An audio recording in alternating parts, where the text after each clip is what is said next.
It's been a successful football journey for Kelly Sears, with coaching stops in Arizona, Iowa, and Southern Illinois. He arrived in Macomb in 1989 as an assistant and took over the head coaching reins in 1996. You know, it's kind of funny. I was never interviewed for the head job. The superintendent walked in and said, "Do you want it?" And I said, "Yep." And he said, "Okay, that's good enough." School administrators are still grasping Bomber football without Coach Sears. But all in all, he's been a great coach for Macomb High. He's been really great for our kids, and I hate to see him retire because I still think he has a lot left in him as a coach.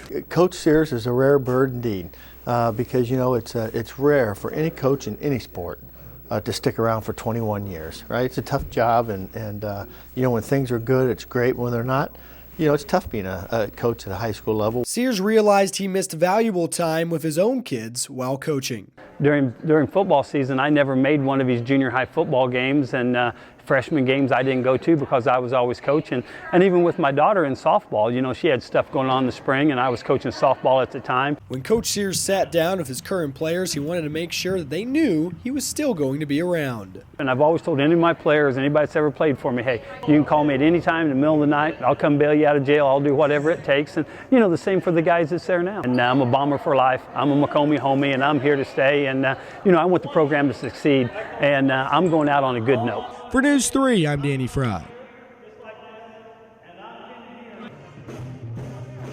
One Western Illinois senior this year is Jasmine Patrick. At 27 years young, this 5-year Navy veteran brings plenty of life experience to the court. She's traveled the world. You know, she was a part of that. And just having that to be here as a Leatherneck, you know, I think is really, really neat. The military is all about being a leader and just meeting new people and just adapting to your surroundings. So the Navy definitely taught me a lot of leadership attributes. The game has changed quite a bit since Patrick returned to basketball. The game has gotten a lot faster. That's what I realized, you know, so I had to just learn to keep up with the speed of the game. Mallory Boyle has been a last-second hero for the Leathernecks before, and she credits one of her former teammates back when she was an underclassman. But when I first came in, Tori Neiman kind of took me under her wing, and I was kind of her little clone, people would say, and so she really helped me transition into college ball, and I feel like I was a similar player to her, so she really helped me along. What stands out about Boyle is her attitude. She's a kid that everybody gets along with. She helps out the freshmen even though she's a senior, so she's been a real joy to be around. She's somebody we're really going to miss. I mean, what better way to think about ending my career than with the chance at the conference title. My whole family is going to be there, so that's exciting. Hopefully it won't be too emotional day for me, but you never know. Senior Day festivities will precede the women's basketball game on Saturday inside Western Hall. For News 3, I'm Danny Frey. Class 1A regional quarterfinal, Bushnell Prairie City against the Princeville Princes. It would be the Princes getting on the board first. 3 from the left wing by Justin Jansen. And how about a corner tray by Talon Smith to put Princeville ahead 8-6. Next possession, turnaround move by Devin Yoakum to tie things up in the first.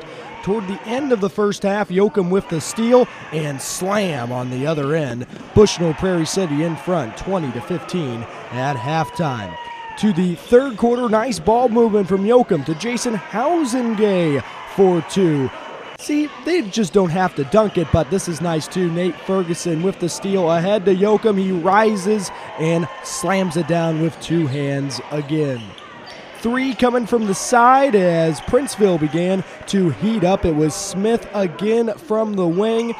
And 2 minutes left in the third. They're still heating up. Nate Bauman with the left corner tray. How about Bauman from the other corner? The Princes force a Bushnell Prairie City timeout, only trailing 28-25 late in the third. Head coach Larry Servin of the Spartans trying to get them back on track. This would sure help. Loose ball scooped up by Draven Martin ahead to Yoakum. Boom shakalaka. Devin Yoakum, 17 points in the 48-28 Bushnell Prairie City win. The Spartans advance to the semifinals on Thursday night at Peoria Woodruff High School.